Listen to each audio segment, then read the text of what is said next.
What if I told you Jesus came to abolish religion? What if I told you voting Republican really wasn't his mission? What if I told you Republican doesn't automatically mean Christian, and just because you call some people blind doesn't automatically give you vision? I mean, if religion is so great, why has it started so many wars? Why does it build huge churches but fails to feed the poor? Tell single moms God doesn't love them if they've ever had a divorce, but in the Old Testament, God actually calls religious people whores. Religion might preach grace, but another thing they practice, tend to ridicule God's people. They did it to John the Baptist. They can't fix their problems, and so they just mask it, not realizing religion's like spraying perfume on a casket. See, the problem with religion is it never gets to the core. It's just behavior modification, like a long list of chores. Like, let's dress up the outside, make it look nice and neat. But it's funny, that's what they used to do to mummies while the corpse rots underneath. Now, I ain't judging, I'm just saying, quit putting on a fake look. Because there's a problem if people only know that you're a Christian by your Facebook. I mean, in every other aspect of life, you know that logic's unworthy. It's like saying you play for the Lakers just because you bought a jersey. See, this was me too, but no one seemed to be on to me. Acting like a church kid while addicted to pornography. See, on Sunday I'd go to church, but Saturday getting faded, acting if I was simply created to just have sex and get wasted.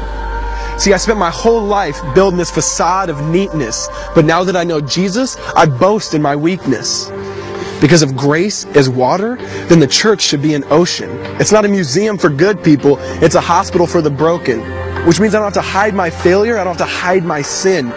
Because it doesn't depend on me, it depends on Him. See, because when I was God's enemy, and certainly not a fan, He looked down and said, I want that man. Which is why Jesus hated religion, and for it He called them fools. Don't you see so much better than just following some rules? Now let me clarify. I love the church, I love the Bible, and yes, I believe in sin.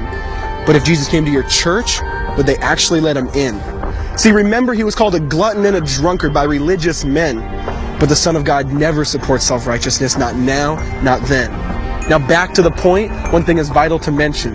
How Jesus and religion are on opposite spectrums. See, one's the work of God, but one's a man-made invention. See, one is the cure, but the other's the infection. See, because religion says do, Jesus says done. Religion says slave, Jesus says son. Religion puts you in bondage, while Jesus sets you free. Religion makes you blind, but Jesus makes you see. And that's why religion and Jesus are two different clans. Religion is man searching for God. Christianity is God searching for man. Which is why salvation is freely mine, and forgiveness is my own. Not based on my merits, but Jesus' obedience alone.